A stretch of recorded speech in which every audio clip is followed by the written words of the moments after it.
pequeños y realmente no es complejo, solamente es largo.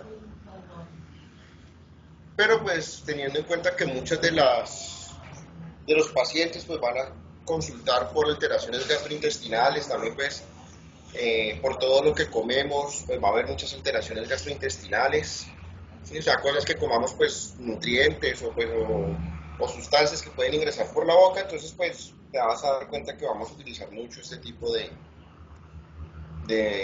medicamentos. Bien, yo voy a empezar dibujando, vamos a empezar a hablar de eh, la secreción de ácidos, porque ustedes saben que una de las principales comorbilidades pues va a ser la parte de lo que tiene que ver pues con gastritis y con aumento de la secreción de ácido a nivel estomacal. Bien, entonces vamos a tener acá, espérate que voy a empezar a ver cómo hago mi esquema. Vamos negro. Y de este lado vamos a tener la luz del estómago y aquí vamos a pintar células, entonces pintemos acá una célula y aquí vamos a pintar una bomba de protones, o sea que este es el transportador, lo llamamos bomba de protones, pero pues es un transportador que nos secreta ácido hacia la luz estomacal. Y esta célula, desde su lado intersticial, pues va a tener una serie de receptores. Entonces, algunos de ellos los conoces del semestre pasado, otros los hemos nombrado este semestre. El receptor M3, vamos a tener el receptor H2, vamos a tener el receptor CCK2,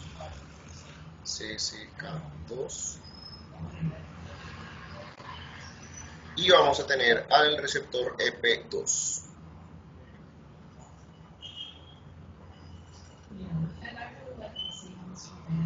Y cerremos acá nuestra célula. Bien, listo. Entonces, todos estos receptores pues, están acá porque de alguna forma nos van a ayudar a controlar la liberación de ácido. Vamos a tener otro tipo de células que son las que van a estar encargadas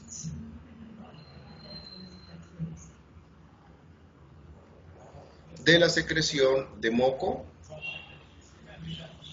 y de la secreción de bicarbonato y nos ayudan a controlar, pues, o sea, el moco va a tener pues un papel gastroprotector y el bicarbonato pues nos ayuda a neutralizar este ácido. Acá pues vamos a tener en esta célula, en la parte intersticial vamos a tener un receptor, estoy incómodo escribiendo hoy.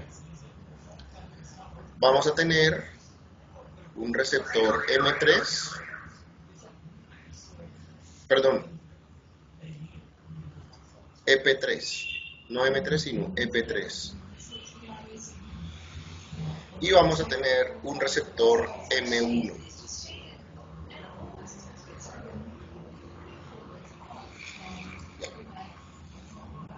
Listo. Entonces vamos a tener que, pues ya más o menos acá por los tipos de receptores, pues te vas a dar cuenta la actividad neuronal que vamos a tener. Entonces tenemos un sistema nervioso entérico que va a estar conectado con esto. Entonces vamos a empezar pintando la neurona de acetilcolina. Entonces lo voy a pintar aquí. Esta es una neurona de acetilcolina del sistema nervioso entérico. O sea, no es parasimpática. Ahorita pinto una parasimpática que también es colinérgica, pero esta es. Esta neurona, pues vamos a tener una conexión, pues que no voy a detallar en ella mayormente. Va a ir hacia la parte, va a estar actuando sobre un receptor M3, pintemos en rojito acá. y va a estar conectada con el músculo liso, ¿sí? Actuando sobre un receptor M3. Y pues entonces esto es lo que me va a estar regulando el peristaltismo, el movimiento constante, continuo, espontáneo de todo el tracto gastrointestinal. Ahí tenemos ese receptor M3. Aparte de eso, volvamos al azul. Lo puse en rojo como para identificar músculo en rojo. El código de colores es diferente. Vamos a tener esta neurona que va a activar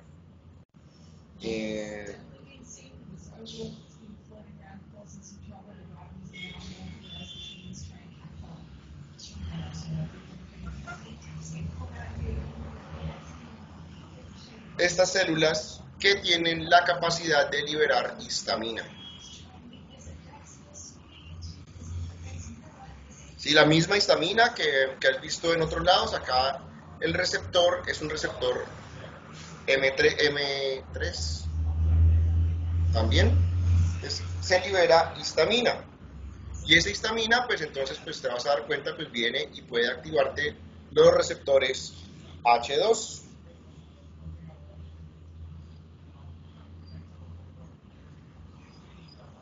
Vamos a tener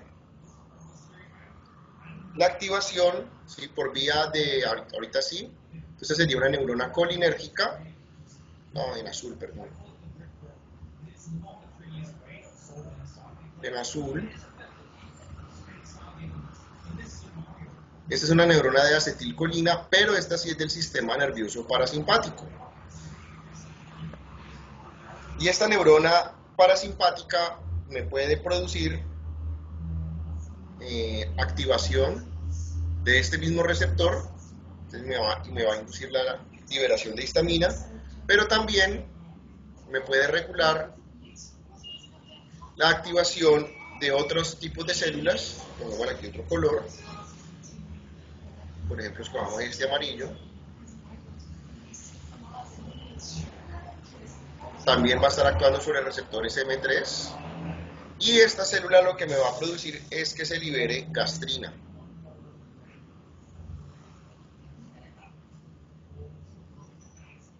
Esta gastrina, entonces, puede venir por dos vías. Uno, me va a activar los receptores aquí, CCK2, en esta célula. Y también me va a producir, pues, que venga y active los receptores CCK2 de esta célula. Acá. Pues vamos a tener esa acción. Vamos a tener unos controles locales.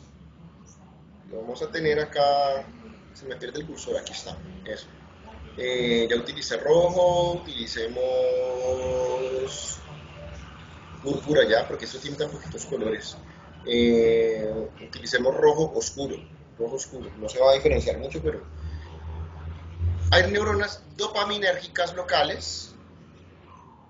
Estas neuronas dopaminérgicas locales lo que hacen es que me controlan la acción de estas neuronas colinérgicas del sistema nervioso entérico. Y a su misma vez, estas neuronas dopaminérgicas van a estar controladas por neuronas de serotonina. Vamos a tener que la serotonina me va a controlar estas neuronas y me va a controlar estas neuronas. Estas neuronas serotoninérgicas sensan, ¿sí? Acá no, aquí es donde inicia, voy a ponerle como una flechita para allá. Ellas son sensitivas y sensan la actividad de las células epiteliales. Y de acuerdo a la función de las células epiteliales, pues entonces me van a regular, pues se activan, si se activan pues me regulan la función de estas neuronas dopaminérgicas y estas neuronas colinérgicas. Aparte de eso, pues vamos a tener la activación, la producción de la prostaglandina Esta pata, pues tienes que, una de estas patas del sistema nervioso parasimpático viene a terminar acá, al M3 y al M1 de acá, sino que pues si las pinto me queda ahí como un bororó todo feo, entonces no las voy a pintar ahí. Y por último tienes la acción súper importante de la prostaglandina E2, que va a activar este receptor y va a activar, ¿sí? Prostaglandina E2, pongámosle para no hacer los cruces, este receptor. Entonces tenemos, esa es producción local, y esa es una liberación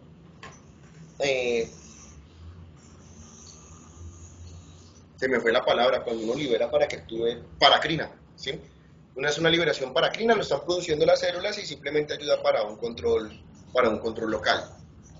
Si te das cuenta, entonces estas células van a estar encargadas de la liberación de ácido, entonces la estimulación por parte de la gastrina, por parte de la histamina, por parte de la acetilcolina, entonces esto me va a producir que haya una estimulación positiva, ese más quedó feo, eso, ahí mejorcito, una estimulación positiva de la liberación de ácido. Y por el contrario, la prostaglandina E2 me va a generar que haya... hacer normalmente en estos estudios de evaluación de la carga física, porque pues como les decíamos, ¿Estás viendo dos cosas al mismo tiempo? ¡Wow! Bueno.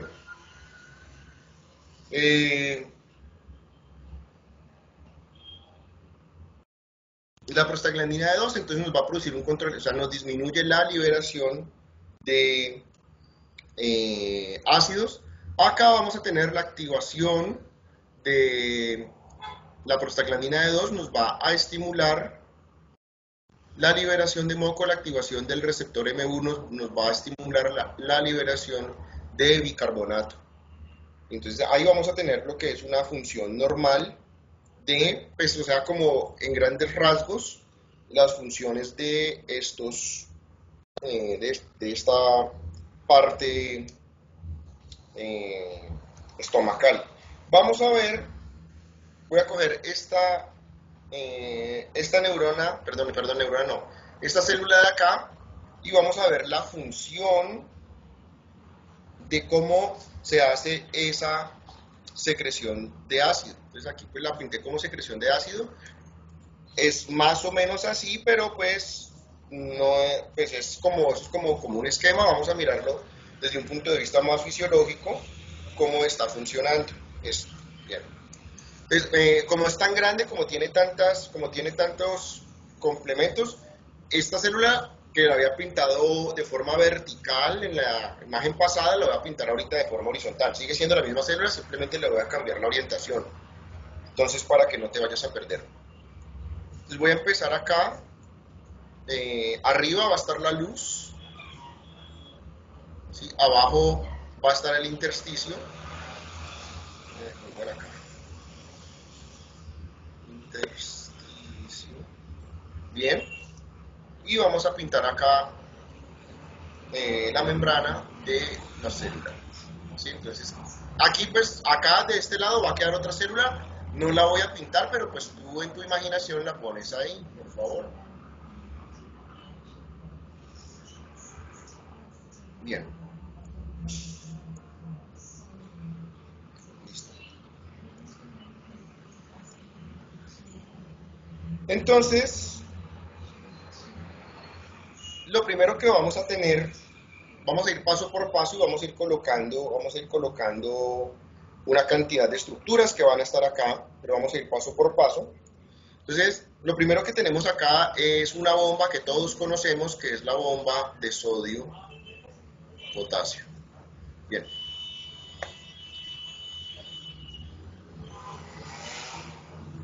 Y como nosotros sabemos, pues esta bomba está encargada de sacarnos sodio.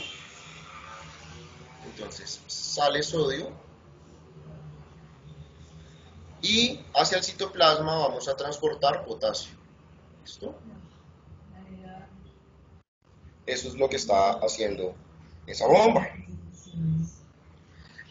Aumentar las concentraciones de sodio a nivel extracelular es importante porque este sodio es necesario para el trabajo de otra bomba.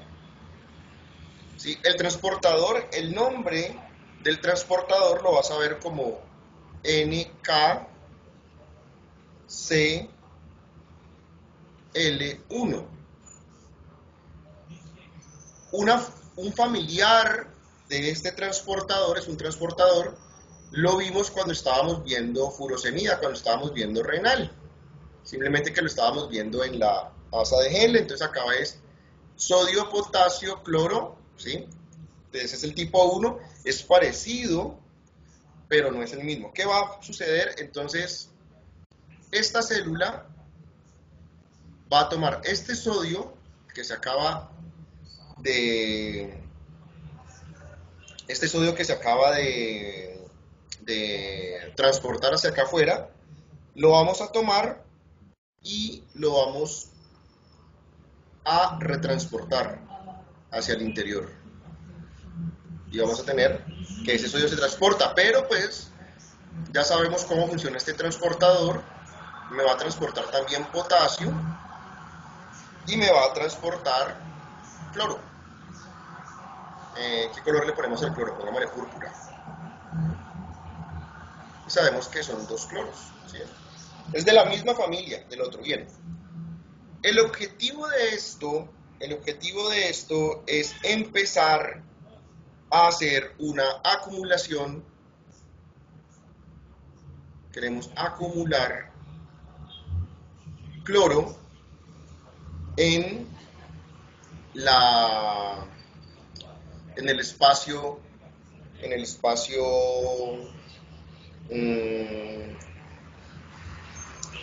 madre, no intersticial, en el citoplasma, perdón. ¿Sí? Entonces, esa es la idea. Vamos a empezar a acumular cloro en el espacio intracelular. Pero, pues, si te das cuenta, este sodio lo vamos a ciclar, o sea que pues él se recicla. O sea, este sodio vuelve y sale por acá. Después, entonces, pues te das cuenta, este sodio está rotando. ¿Qué hago con el potasio? Bien, pues el potasio va a ser súper importante. Vamos a tener una acción. Entonces voy a pintarlo acá, al ladito. Vamos a tener el receptor M3. M3, entonces, pues te toca sacar el cuaderno del semestre pasado. La verdad que este es un receptor acoplado a una proteína G.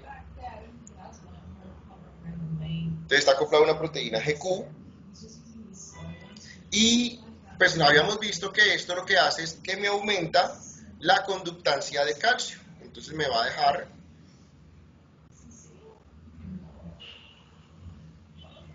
entrar calcio a esta célula. Este calcio va a tener varias funciones. Una de ellas es que me va a activar, entonces pongámosle aquí como una bolsita a ese canal acá.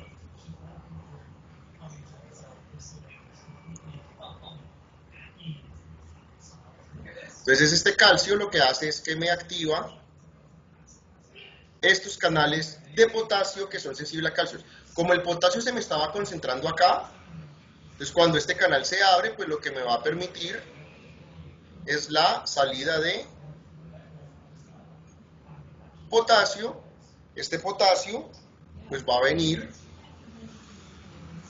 y va a recircular por este transportador y va a recircular por la bomba de sodio potasio. Entonces mira que de esa forma el único ion que no estoy reciclando y que no estoy moviendo es el cloro. Y de esa forma empiezo a acumular el cloro. O sea, el potasio entra, pero lo saco por el canal. El sodio lo estoy transportando en algún momento. Si el transportador lo saca al espacio intersticial, el transportador vecino lo vuelve a entrar y se recicla. ¿Estamos claros hasta el momento? En esa parte. Listo. Ok. Entonces, así es como se va equilibrando esto. Bien. ¿Por qué queremos acumular cloro? Porque voy a pintarlo aquí en una esquinita. Cuando yo hago reaccionar el cloro con el agua, acuérdense que el ácido no va a estar en su forma, el agua va a estar en su forma de OH, H+, siempre está disociada, el agua en el organismo, y lo que vamos a hacer es que el ácido que vamos a producir es ácido clorhídrico y vamos a generar esta reacción, esta producción de este ácido. Entonces por eso necesitamos ir acumulando este cloro. Este cloro, voy a pintar esta membrana, es que me va a quedar sin espacio arriba. Espera, yo creo que voy a pintarla por ahí, voy a borrar la membrana de arriba. Se me va a ahorrar es un pedazo grande, ya la reconstituimos bien. Eso. Listo. Entonces ahora lo que necesitamos es sacar el cloro, expulsarlo, porque en este momento está a nivel intracelular. Lo que necesitamos es expulsarlo hacia la parte extracelular. Bien. Entonces lo que vamos a hacer acá, vamos a tener púrpura, pintémoslo en púrpura. Entonces vamos a tener acá un canal de cloro.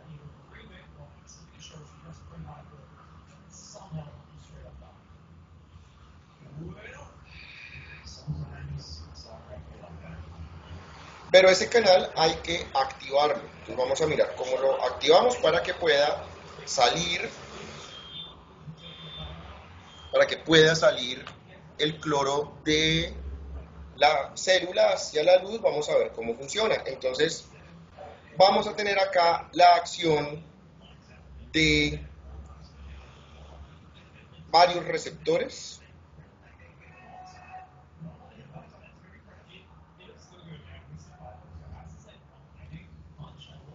Voy a pintarlos acá en el lado.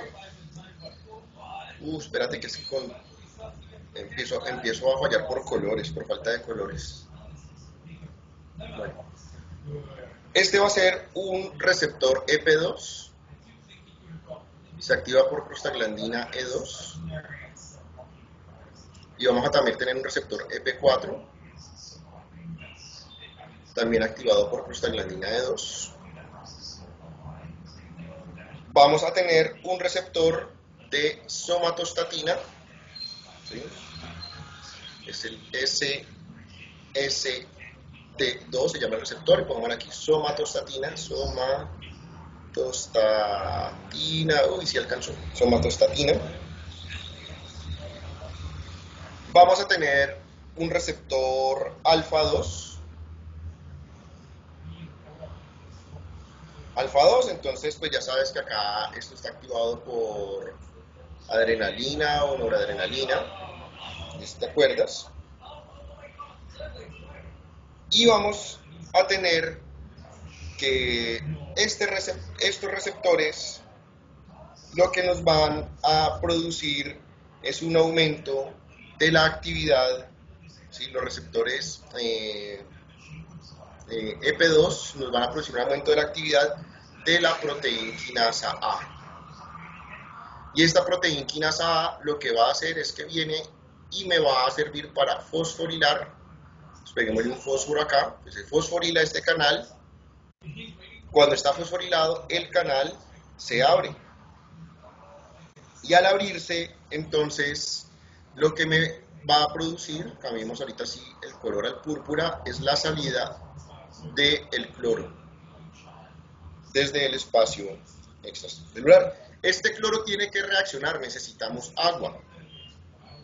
Vamos a tener varias fuentes de agua, entonces una fuente de agua, el agua que se transporta a nivel paracelular, entonces están aquí para es entre, ¿sí? Para celular, cuando hay transporte paracelular es el transporte que se da entre las células. Te dije que la otra célula no te la iba a pintar, pero pues tú te imaginas que aquí está la otra célula y entre esas dos membranas se cuela el agua, sale el agua y vamos a tener el agua que puede reaccionar con este cloro. Bien, vas a tener en algún momento unas infecciones, aquí te lo voy a nombrar porque son infecciones comunes que van a estar asociadas con este aumento en la... se producen diarrea por un aumento en la cantidad de agua que se transporta, y son las infecciones por cólera y por E. coli. Cólera y por E. coli. Ellos lo que hacen es a que te aumentan los niveles de AMP cíclico, y esos aumentos de los niveles de AMP cíclico de estos microorganismos te llevan a activar la proteinquinasa, esta proteinquinasa A, esto se fosforila, va a salir el cloro nos va a crear una presión para sacar agua, y pues entonces el paciente va a estar con diarrea. Entonces es uno de los eventos que vamos a observar, característico de esto. Bien, aparte de eso, entonces vamos a pintar acá otro tipo de poros. O sea, pues es un canal, pero es un canal para agua, y los has escuchado nombrar en otras partes del organismo. Estructuralmente son similares, funcionalmente son iguales, que son las acuaporinas.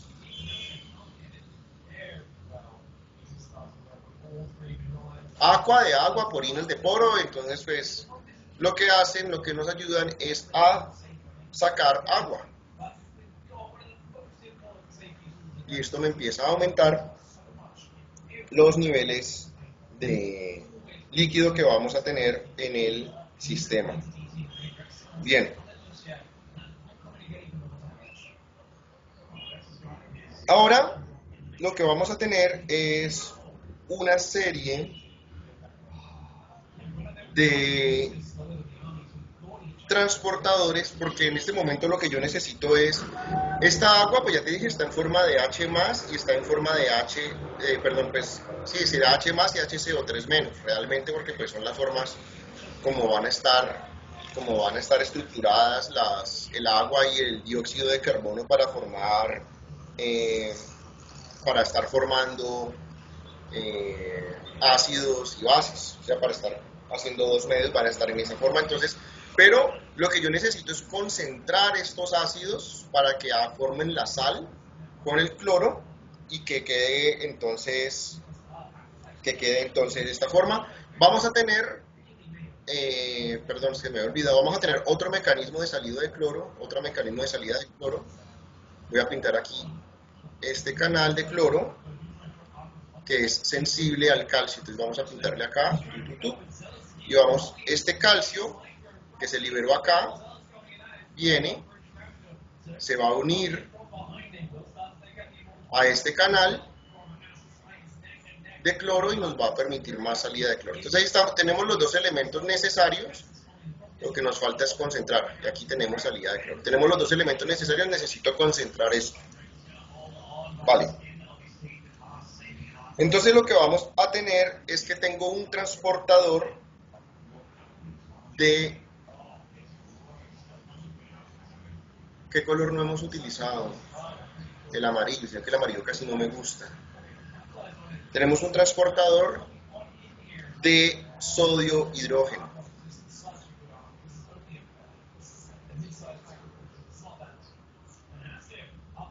Sodio-hidrógeno.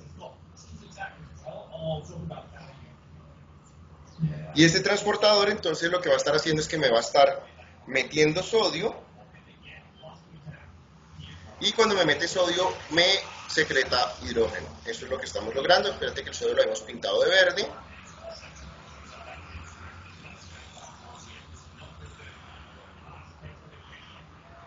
No, espérate que espérate que estoy... Dame un segundo, voy a borrar esto porque las estructuras las estoy pintando. Estas las estoy haciendo de negro. Si no, me voy a confundir después. Entonces es una bomba de sodio, hidrógeno. Entra sodio, saca hidrógeno. Entonces mira que ya al fin vamos a empezar a concentrar. Tenemos una salida de hidrógeno. Bien, pero nos toca equilibrar esta función.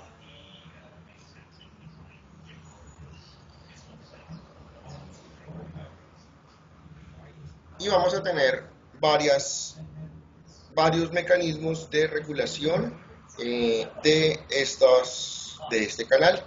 Este canal, el nombre, pongamos aquí entre paréntesis, NHE, se llama este transportador, ¿sí?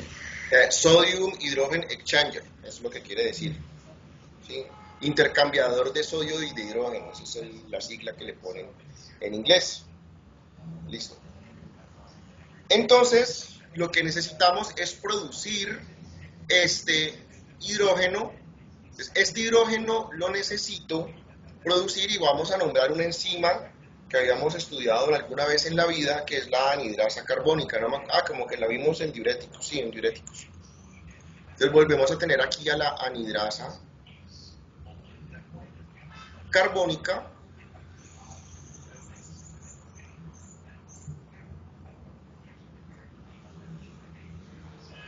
y esta enzima, pues lo que nos va a estar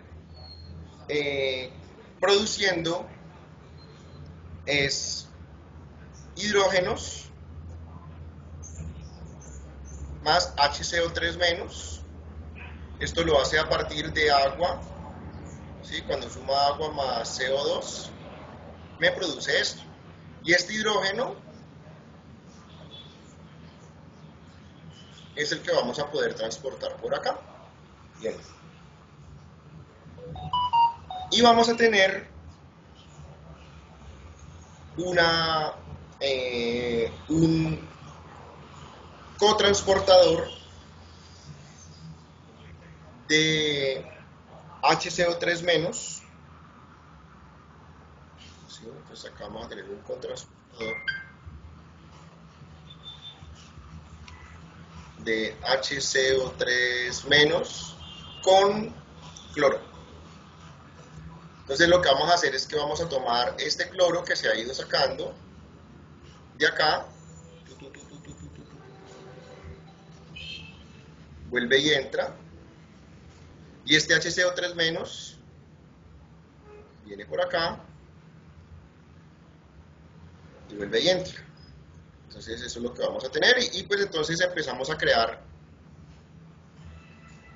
este HCO3 menos. Después se va a transportar, ¿sí? Luego sale, él pasa, o sea, si te das cuenta, estoy quitando este de acá. Al quitar este de acá,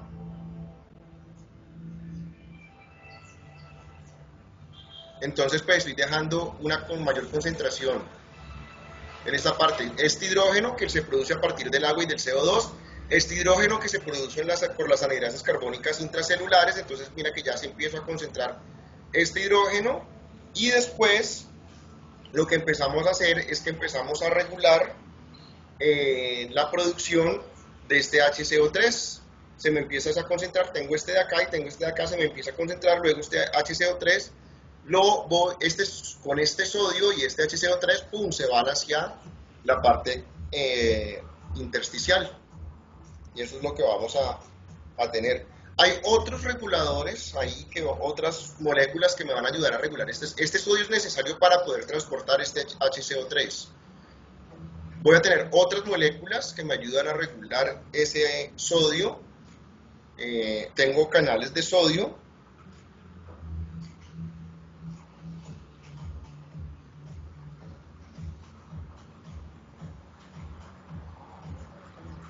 ¿Sí? Entonces canales de sodio, que esto me va a estar pasando sodio, que estamos pintando en verde. Me va a dejar pasar sodio. Y tenemos... Sí, y sobre todo, ahí veíamos algo que nos decía. ¿Cómo dicen? No te escucho, háblame más durito. ¿Aló? No, se te escuchó muy bajito la pregunta.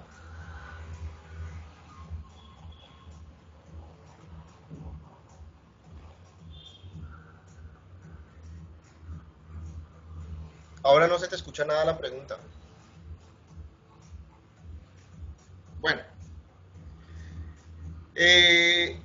si quieres la escribes en el chat, y la leemos desde el chat, si tienes problemas con el micrófono. este sodio entonces es necesario para transportar este HCO3 hacia afuera y poder pues mantener las concentraciones normales de esto. Entonces lo que vamos a tener es,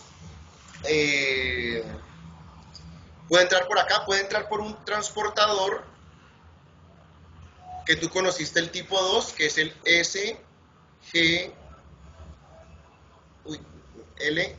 esto es una LT, pero el 1. Habíamos visto el SLGT2 con los fármacos de la diabetes, este es un SLGT1 y lo que me va a permitir es la entrada de glucosa y de sodio, me lo transporta, entonces uno de los transportadores por los cuales absorbo glucosa.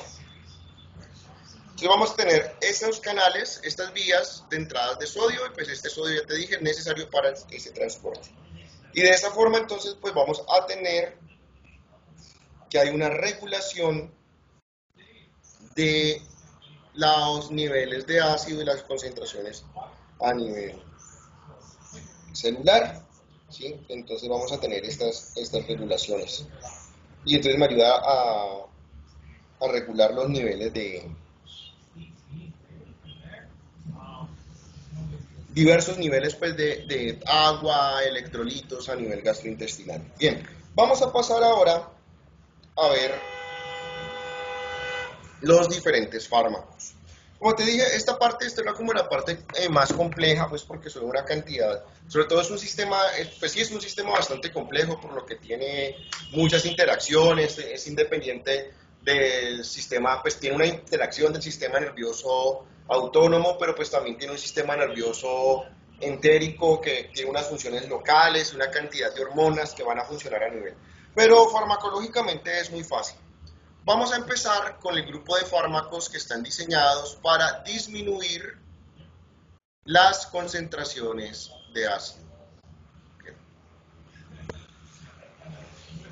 Y vamos a tener entonces el primer grupo de estos fármacos, el más conocido, son los inhibidores de la bomba de protones.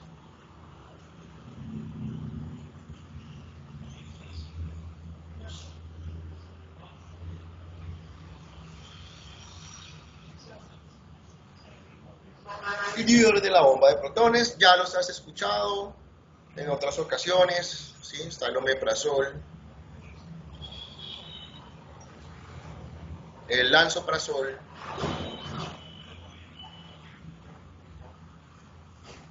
el pantoprazol,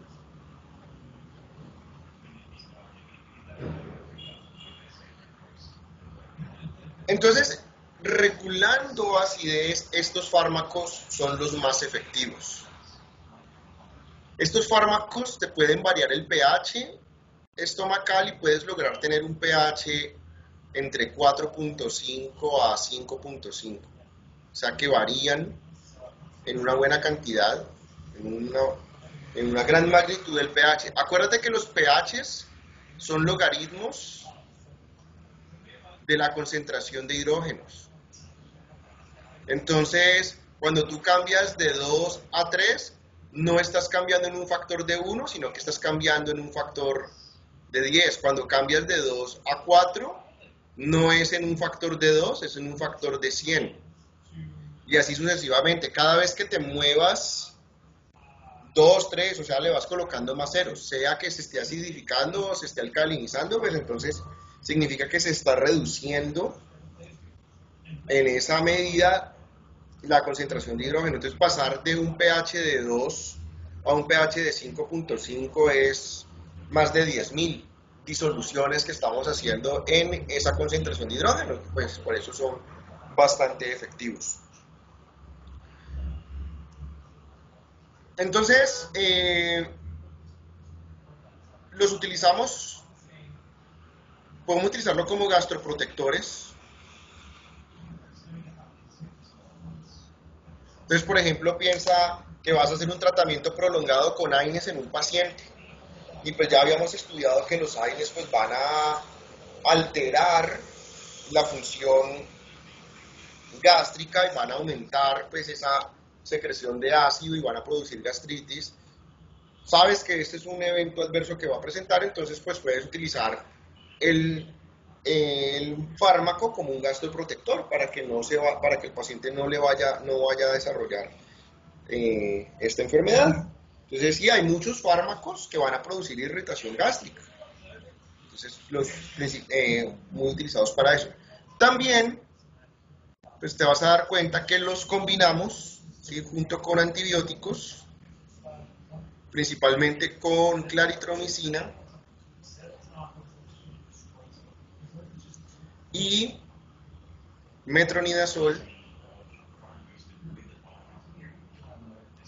En Colombia la amoxicilina metronidazol contra Helicobacter pylori casi no funciona, entonces claritromicina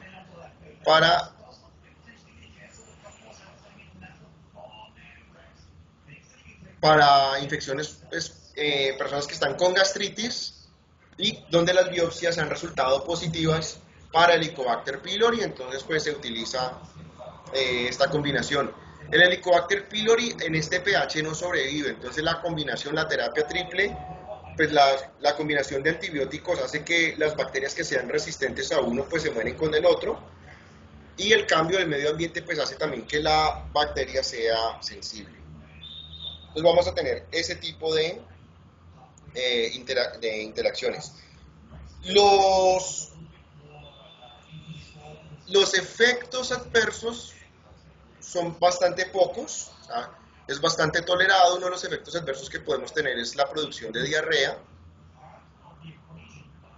Puede haber nefritis intersticial.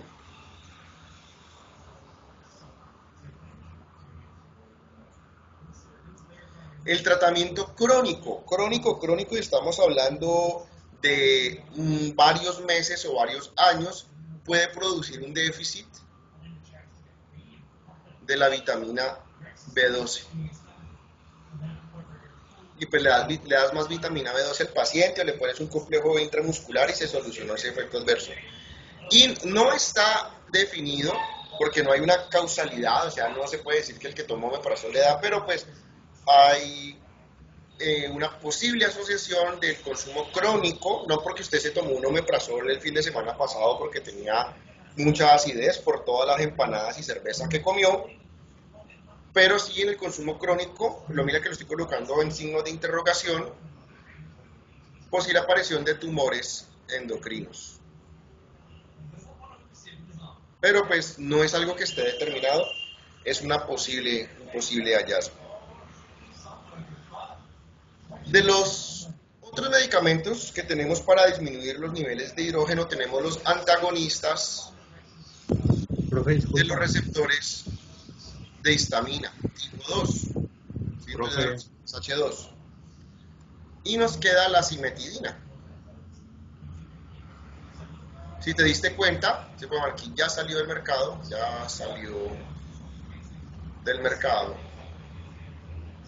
Salió el año pasado del mercado la ranitidina. Pues que había sido el más usado, pues ya como ya no está, pues entonces ahora pues el uso de ranitidina se ha reemplazado por el uso de cimetidina. Que lo haces pues... Estos fármacos entonces tienen la ventaja que el inicio de acción es más rápido. Sobre todo si se utilizan por vía parenteral. Esa es la ventaja que tienen. En el mejor de los casos puedes alcanzar un pH de 4.5. En el mejor de los casos, puedes modular el pH. Por lo general va a ser como 3.5, 3.8. Y sí, lo que te digo, algunos pacientes pueden aumentar ese pH, pero no es lo más común. Estos medicamentos entonces pues van a actuar bloqueando estos receptores H2, lo que hace que pues el efecto es bastante localizado, no te interfiere con la absorción de otras sustancias. Entonces esa también es una ventaja que va a tener comparado con los inhibidores de bomba de protones, pero pues esto casi sí los vas a utilizar, sobre todo en pacientes que tengan algún tipo de enfermedad cardiovascular en la que se requiera el uso de clopidogrel, porque hay interacción de los inhibidores de bomba de protones con el clopidogrel, entonces, pero de resto va a ser, no es tan común porque pues son menos efectivos, entonces pues vas a preferir utilizar aquellos medicamentos que tienen una mejor eficacia clínica. Este fármaco de pronto lo habíamos nombrado el semestre pasado, que es el misoprostol. El misoprostol es un análogo de la prostaglandina E1. Pues siempre hablamos de la prostaglandina E2.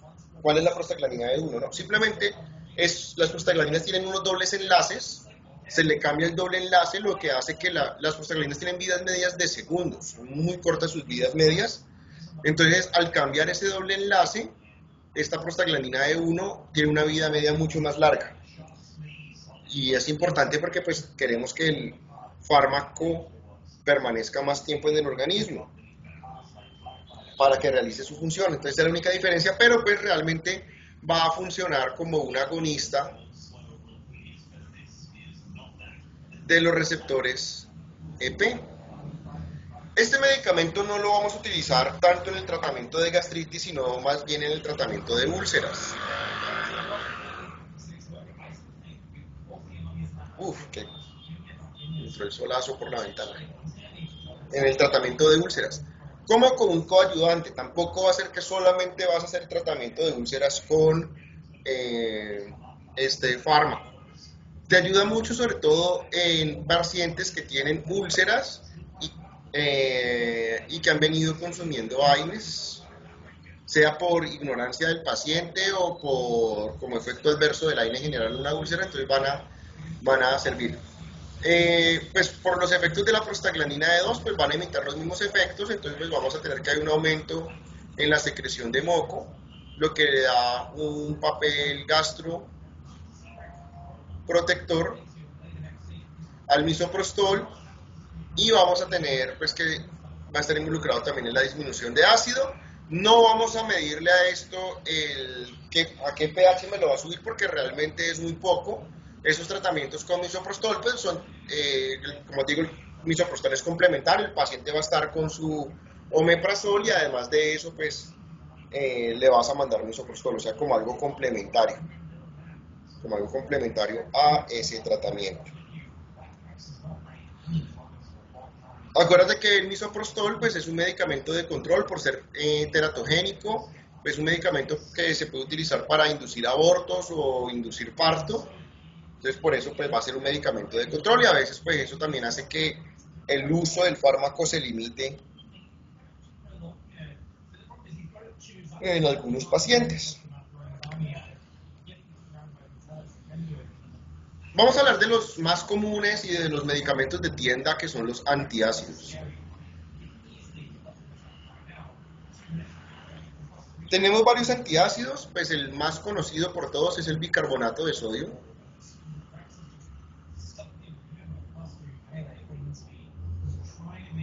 Pero está el carbonato de calcio.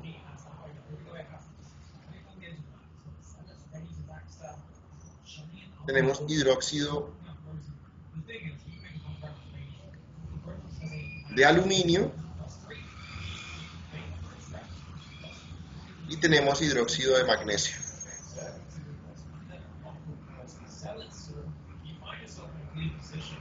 Bien, estos fármacos, entonces pues bicarbonatos, hidróxidos, carbonatos, lo que están haciendo son bases, ¿sí? O sea, vienen en forma de sal, pero lo que hacen cuando los suministras es que se ionizan y lo que hacen es donarme una gran cantidad de grupos hidroxilos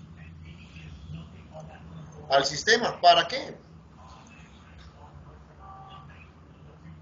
Pues entonces se le suma, cuando ese paciente que está con acidez, que está con gastritis, pues cuando esto reacciona, ¿sí? Cuando estos grupos reaccionan, pues me forman es agua. Y esto se va a neutralizar, o sea, es una reacción de neutralización.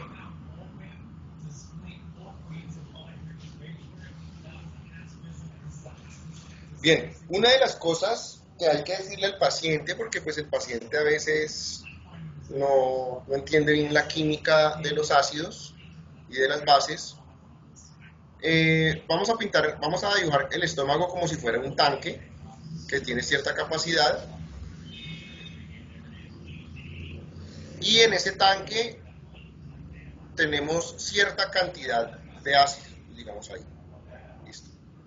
El pH de esto es un pH de 2. Cuando el paciente tiene gastritis no significa que esto se está acidificando, el pH de 2 no va a bajar. Lo que pasa es que estamos aumentando el volumen de ácido, entonces, pero el pH sigue siendo el mismo, o sea, hay más cantidad, el tanque está más lleno y por eso pues nos da reflujo cuando hay gastritis. ¿Qué es lo que va a suceder? Lo que va a suceder es que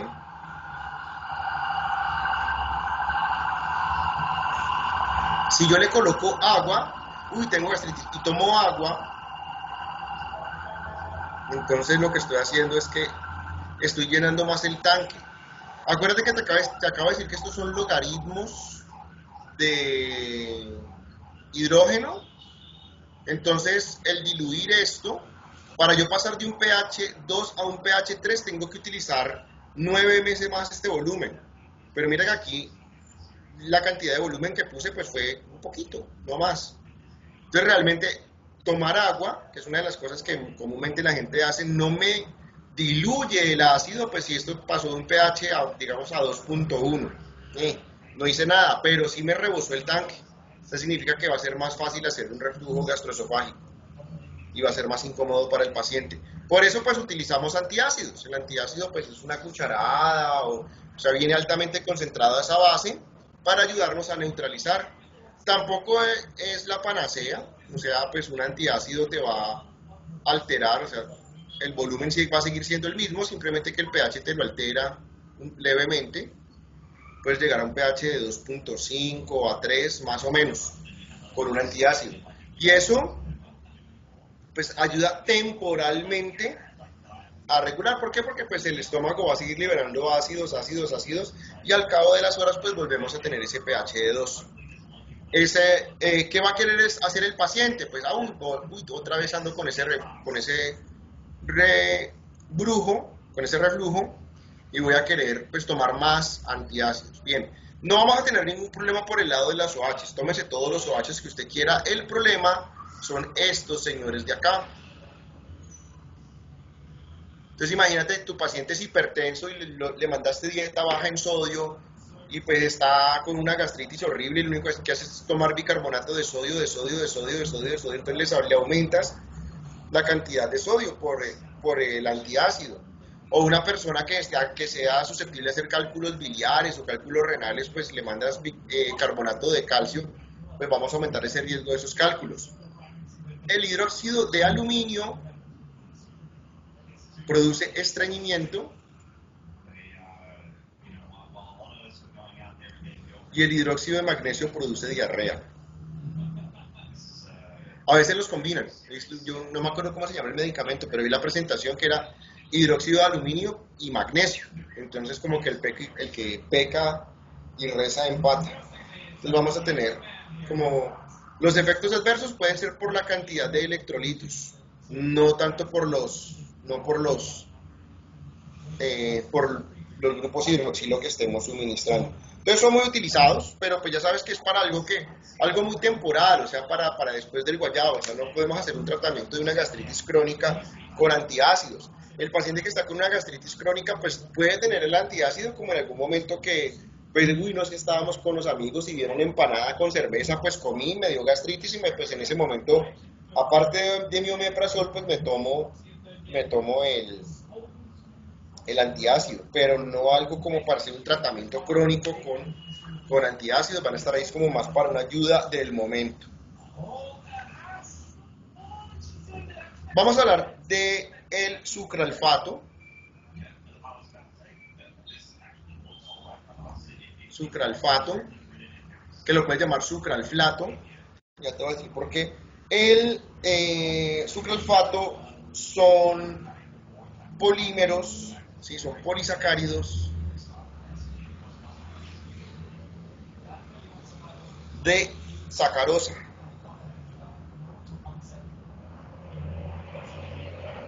Bien. Entonces, lo que hace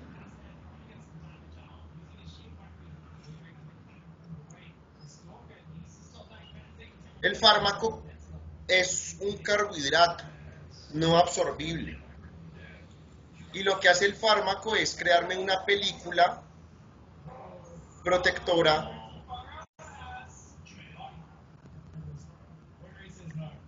¿sí? Como una cubierta de azúcar. No sé si alguna vez cuando fueron a la Ciudad de Hierro vieron esas manzanas y que les ponen una cubierta de caramelo. Entonces más o menos, entre comillas, le estamos colocando una cubierta de caramelo de polisacáridos al estómago. Entonces, esta película de azúcares lo que va a hacer es que va a proteger a las células estomacales de el ataque por los ácidos y de la pepsina. ¿Sí? La enzima que nos ayuda a degradar lo que comemos, entonces pues también puede, entre comillas, autodegradarnos, pero entonces acá esta capa de carbohidratos nos va a proteger.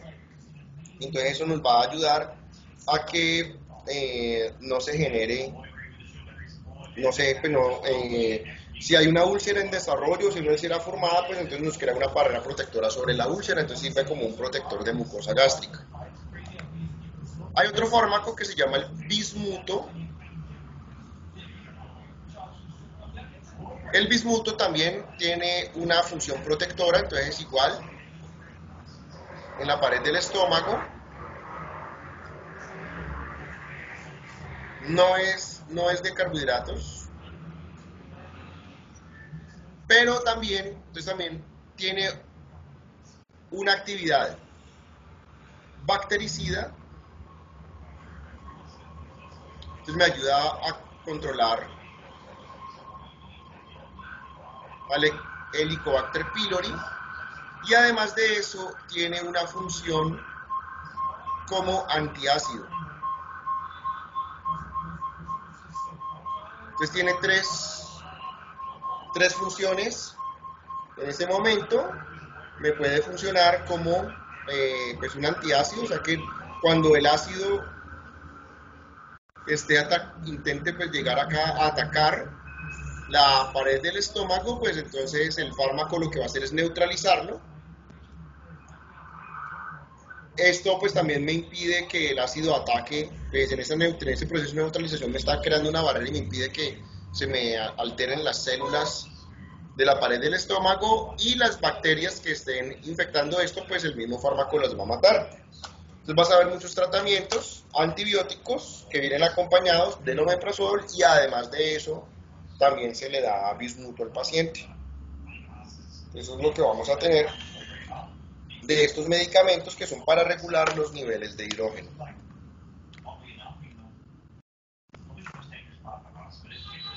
Bien, vamos a pasar a los medicamentos de moverlo y los llamamos procinéticos.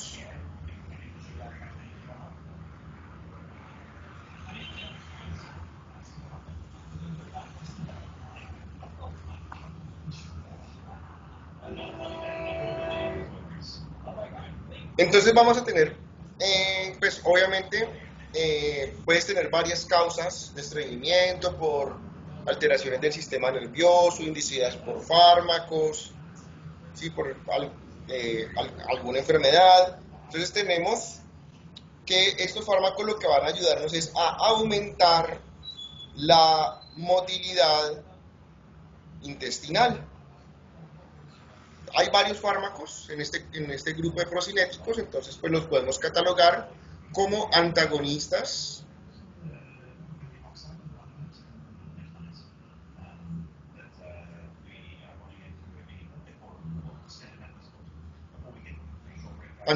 de los receptores mu, vamos a tener antagonistas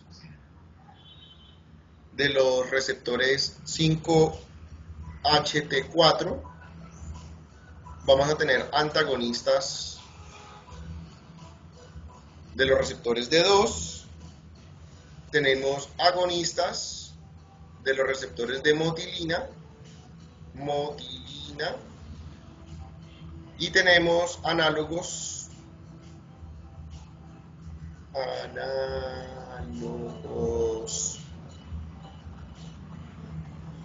de CSK. Bien, entonces todos estos receptores pues van a estar asociados, como lo vimos así en la primera parte. En el primer gráfico pues no te mostré la actividad de los receptores mu porque pues eso los habíamos revisado el semestre pasado con los opioides, entonces pues no, por eso no te los mostré en ese gráfico, pero pues habíamos visto como un efecto adverso de los opioides, de los fármacos opioides, de los analgésicos, estreñimiento.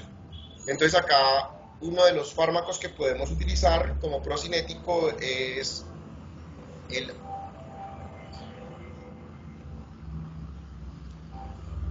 más despacio. Albimopan.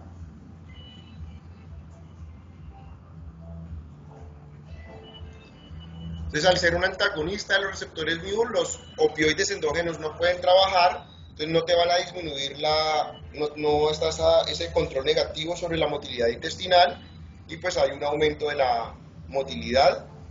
Vamos a tener los antagonistas serotoninérgicos. Entonces acá vamos a tener a la cisaprida,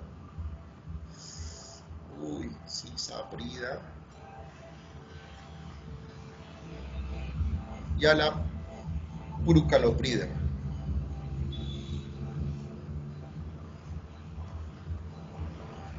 Entre los agonistas dopaminérgicos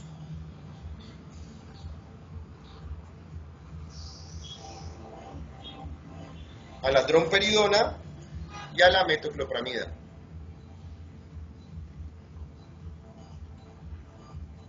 Acuérdate que estos fármacos los habíamos nombrado el semestre pasado en la clase de antipsicóticos, de esos antipsicóticos viejos, de esos antipsicóticos típicos que ya no utilizamos como antipsicóticos, sino que por su acción como antagonismo, por su antagonismo dopaminérgico, pues los utilizamos a nivel gastrointestinal. Los agonistas de los receptores de motilina los nombramos al principio del semestre, en la parte de los macrólidos, y principalmente pues entre ellos va a estar la eritromicina. Y de los análogos de la CSK, pues vamos a tener a la cincalida.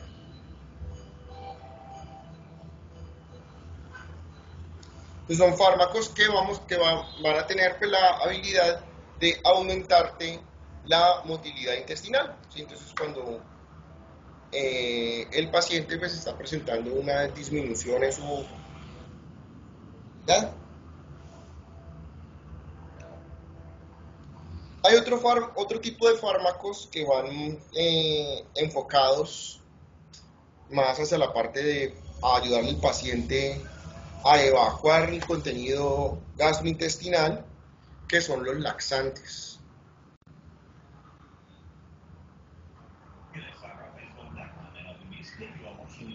Desde laxantes vamos a tener varios. Entonces vamos a empezar con los laxantes que van a ayudar a aumentar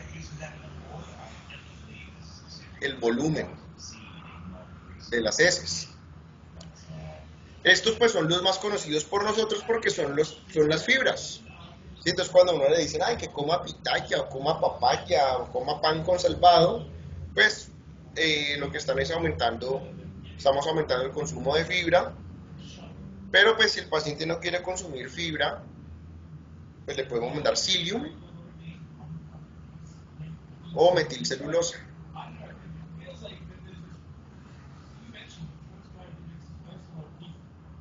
Bien, estos lo que hacen es que nos van a aumentar, ¿sí? Esta metilcelulosa y esto, entonces nos van a aumentar la cantidad de agua. Entonces, primero que todo, no se absorben, o sea que no, pues no se van a quedar, entonces te aumenta, al no absorberse, pues te están aumentando la cantidad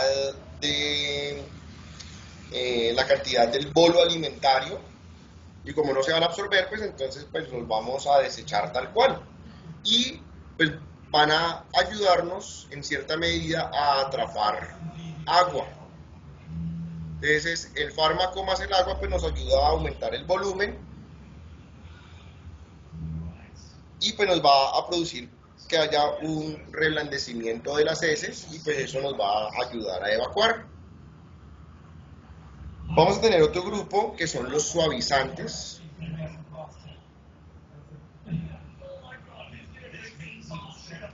De las heces. Entonces, cuando la evacuación del paciente es extremadamente dolorosa,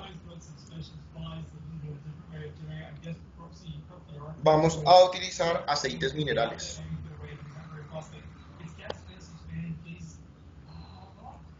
Entonces, algunos pacientes, por el tipo de dieta que llevan, entonces las heces son demasiado secas, y en el momento de la evacuación pues es una evacuación bastante dolorosa. Entonces a los pacientes se les suma en su dieta aceite mineral. Este aceite mineral pues obviamente al ser un aceite lo que nos va a aumentar es el contenido de lípidos en las heces, haciendo que la contextura física sea mucho más blanda, y en el momento de la evacuación pues sea mucho más fácil. Tener cuidado, porque un aumento en el consumo de aceite mineral pues entonces nos va a producir que haya pues puede tener pues accidentes, y también pues hacia el otro lado pues también puede ser desagradable. Un exceso de aceite mineral pues también puede ser desagradable para el paciente. Los que vas a utilizar muchísimo van a ser los osmóticos.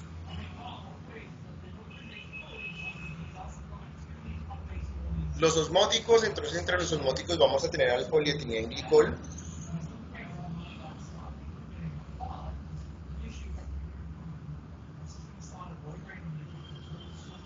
al magnesio, lo habíamos nombrado un poquito, azúcares no absorbibles,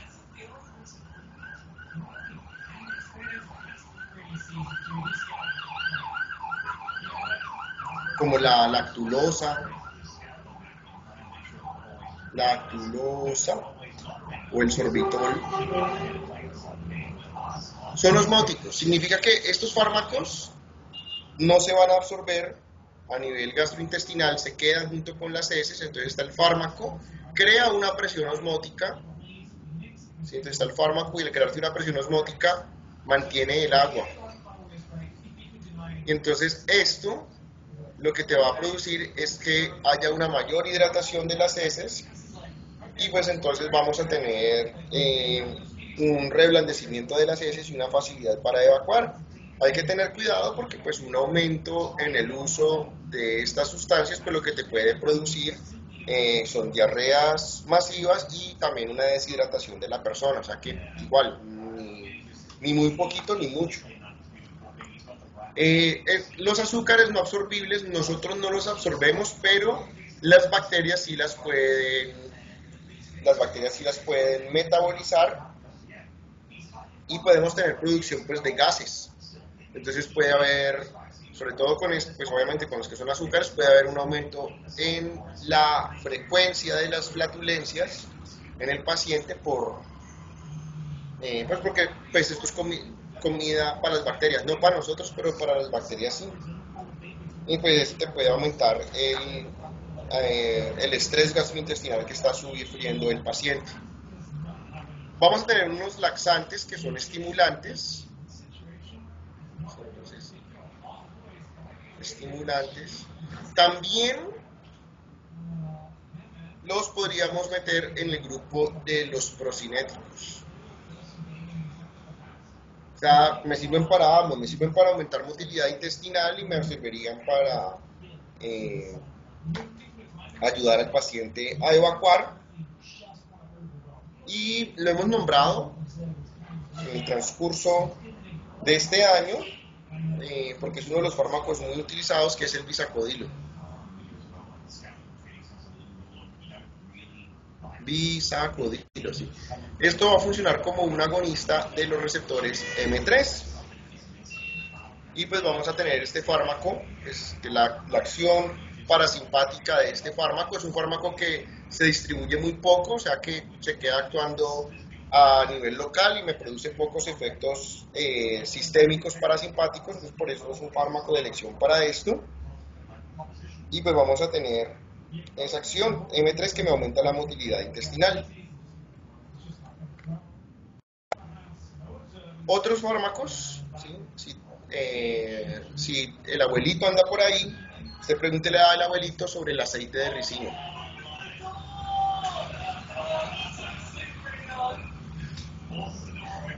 A los abuelos los solían purgar con esto, era uno de los purgantes de antes, junto con el paico. Entonces, muy similar al aceite mineral, el aceite de ricino es muy utilizado en intoxicaciones alimentarias. Esto te pone en vía directa, o sea que es súper incómodo para el paciente. Y por último, ya para personas que tengan problemas en el momento de la defecación, podemos utilizar supositorios de glicerina.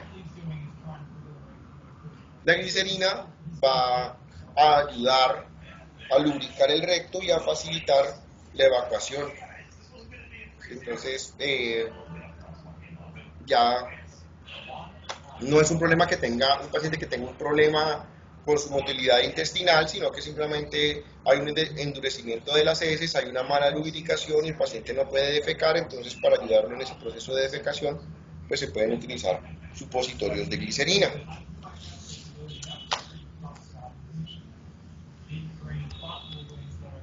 Bien, esos eran los que aceleraban. Vamos a mirar los que disminuyen la motilidad intestinal. Y pues aquí vamos a tener varios.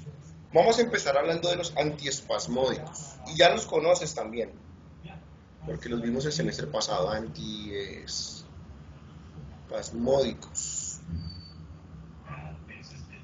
Y entre estos antiespasmódicos pues tenemos a los antagonistas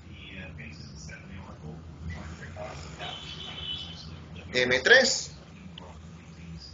Y principalmente pues utilizamos la iosina,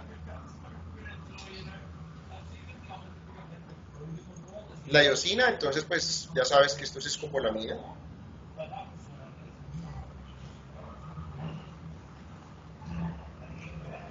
Muy raro que lo veas en el mercado, pero hay metescopolamina.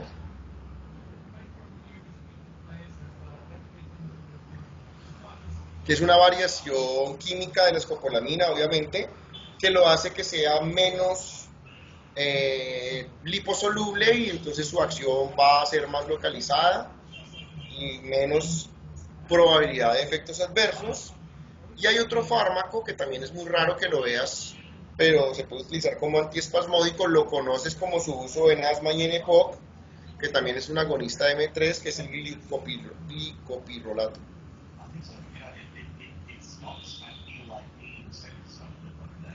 Pero obviamente pues sabes que el principal que vas a utilizar es iosina. Los otros están ahí, pero no es más complicado. Vamos a tener esos fármacos entonces para espasmos, pero vamos a tener otro grupo de fármacos que vamos a utilizar como antidiarreicos.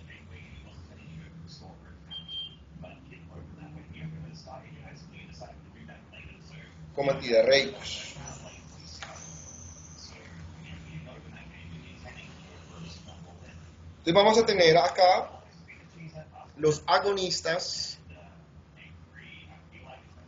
de los receptores mu, y de pronto el semestre pasado cuando estábamos viendo la clase de opioides pues te nombraba que algunos de esos opioides se utilizan como antidiarreicos. Estos opioides antidiarreicos no pasan barrera hematoencefálica, o sea que no van a tener ni el riesgo de adicción, ni no van a tener efecto analgésico. Entonces aquí vamos a tener a la loperamida y vamos a tener al difenoxilato.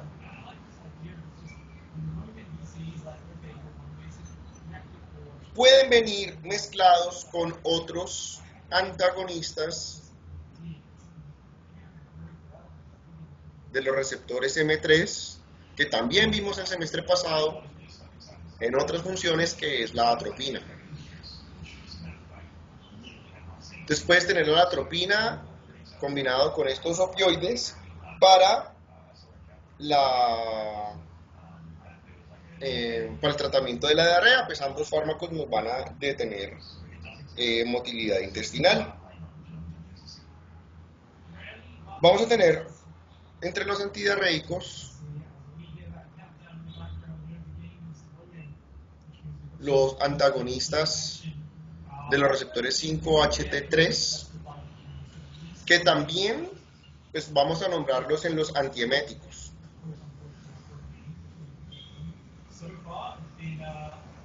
¿Sí? Entonces ahí pues vas a tener en este grupo a los centrón,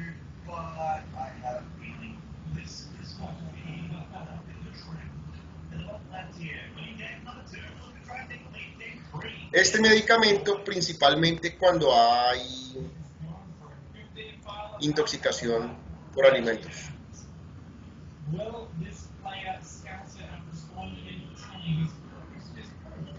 En la intoxicación por alimentos, si no hay pérdida de la conciencia, pues uno deja vomitar al paciente porque es la forma del paciente de sacar lo que le está haciendo daño, pero hay un momento en que pues, ya el paciente ha vomitado pues todo, pero sigue los sensores gástricos, los quimiorreceptores gástricos siguen estando activos y el paciente sigue teniendo el reflejo de vómito, así no tenga ya nada en su estómago.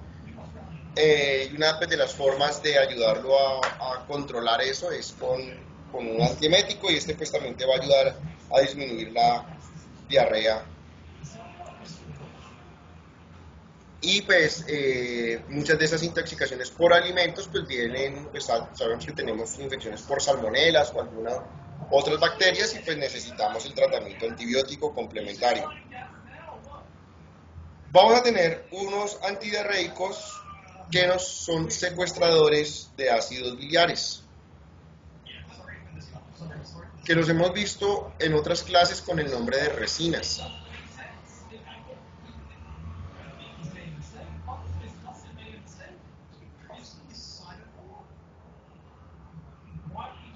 Y pues acá vamos a tener a la colestiramina,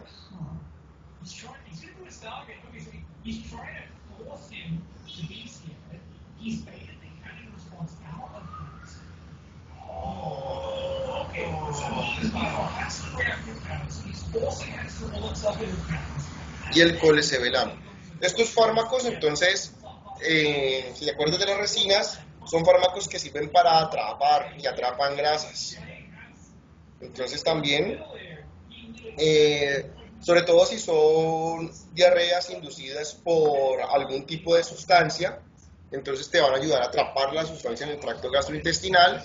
Como efecto adverso, si la persona lo que ha consumido es por ejemplo, una comida alta en grasas y utiliza una resina, pues lo que vamos a tener, en vez de tener un efecto antidiarreico, va a tener un efecto de diarrea, porque pues vamos a tener estratorrea mientras el fármaco atrapa todas esas grasas.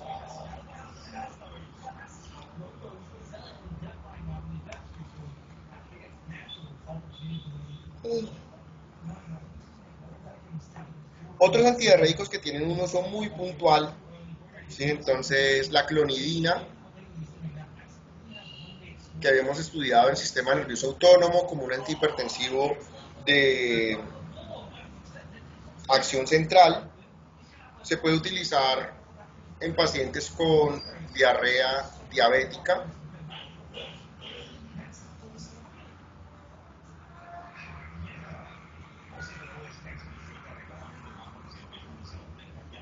Bien.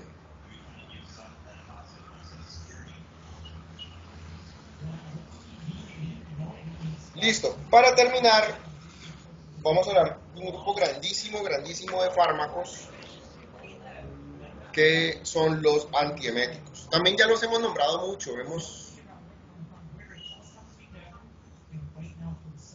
los antieméticos hemos pasado por ellos en varias ocasiones con otras clases. Entonces pues vamos a empezar con los antihistamínicos.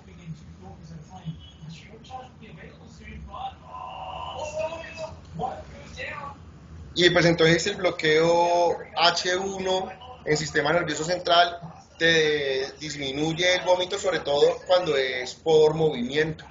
Entonces cuando el vómito, sí, cuando es vómito inducido por movimiento, entonces que estás pues en el barco o estás en movimiento y eso genera vómito, pues entonces te va a servir más en ese caso. Entonces entre esos antihistamínicos podemos tener a la difenhidramina,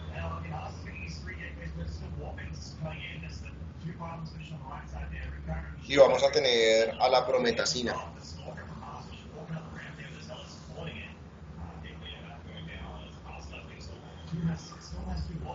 La prometacina pues la puedes colocar acá o también la puedes colocar en el grupo de antagonistas dopaminérgicos, porque pues tiene ambas funciones. Vamos a tener pues el grupo grande de los antagonistas de los receptores 5-HT3, y pues estos son los antieméticos con mayor uso, o sea, sobre todo en aquellas personas, sí, personas que estén en quimioterapia, personas que tengan náuseas inducida por algún otro fármaco, ¿sí? Por algún tipo de irritación gástrica, entonces van a ser muy utilizados. Entonces ahí pues vamos a tener el ondansetron,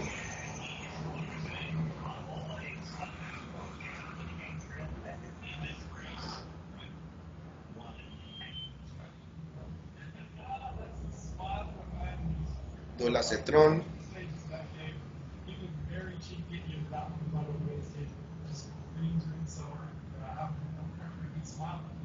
malosetron,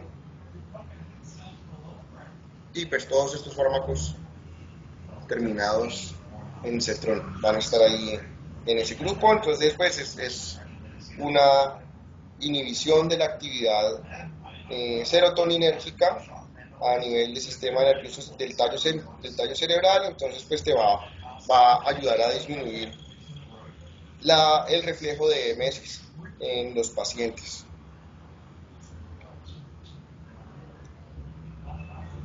Estos fármacos, en casos extremos, se pueden combinar con antagonistas de los receptores NK1, pero en casos extremos, o sea, no va a ser lo más común, o sea, tiene que ser un paciente como en quimio y donde el ondansetron pues solito no pudo, entonces le adicionas el otro fármaco. Entonces vamos a tener aprepitante.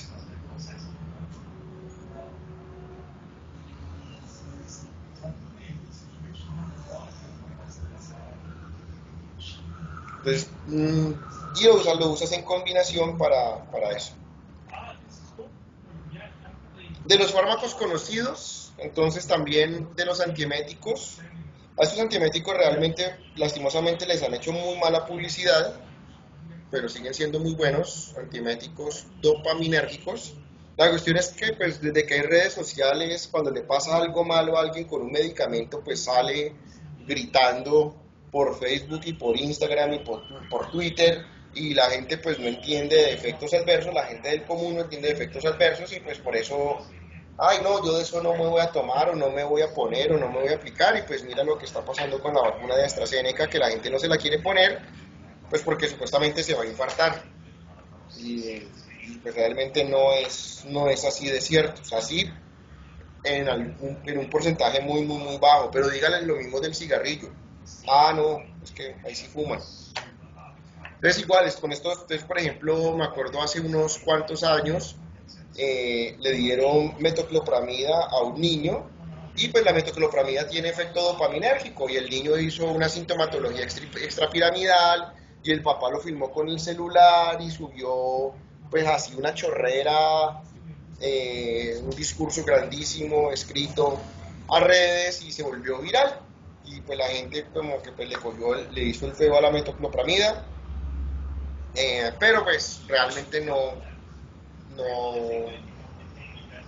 es así, o sea, no puede pasar, obviamente, sí, ver efectos extrapiramidales como con cualquier bloqueador dopaminérgico, pero pues no es lo que vayamos a ver con frecuencia en los pacientes. Entonces nosotros vamos a tener la metoclopramida, muy utilizado, esto pues lo vas a recetar muchísimo. Ya si necesitas un antagonista dopaminérgico de mayor potencia, pues ahí vamos a tener la olanzapina. Esto es un antipsicótico atípico, ¿sí? La clorpromacina,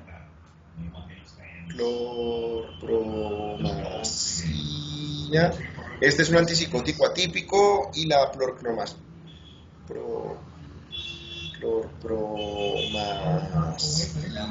¿sí ves?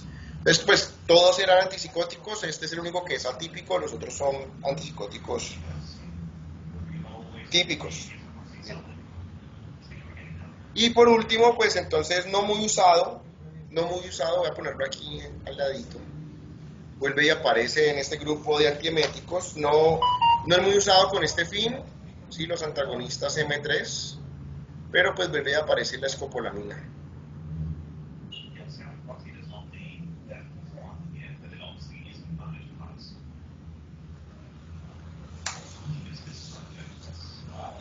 Nos faltan un par de fármacos que están solitos ahí, entonces, pues los pacientes que tienen problemas biliares, entonces, o algún tipo de estrés gastrointestinal, a veces pues el paciente lo llama llenura, entonces lo que utilizamos es utilizar enzimas pancreáticas.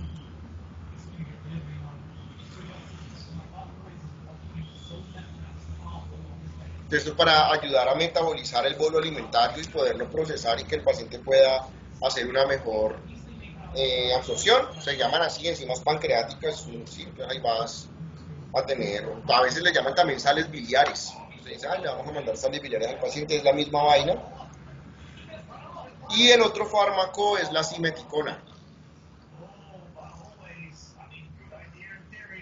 La simeticona, entonces, lo que hace es que rompe la tensión de los gases y ayuda a controlar las flatulencias.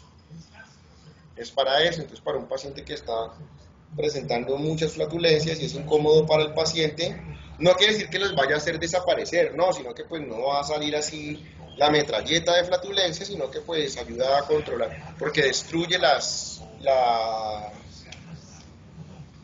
burbujas de gas, ¿sí? Disipa la tensión superficial de las burbujas de gas, entonces pues ayuda a que el gas pues no salga, el gas va a salir obviamente, tiene que salir, pero pues va a salir de una forma menos explosiva, llamémoslo así.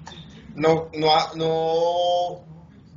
hay nada para controlar, sin nada farmacológico para controlar pues los aromas desagradables de las flatulencias. Entonces eso lo controla con algún aromatizante en la casa, pero pues no hay farmacológicamente, pues eso es gas metano y propano que producen las bacterias, pues entonces eso no lo podemos controlar. Bien. Listo. Si ves lo que te dije, mucho fármaco se reúne en los que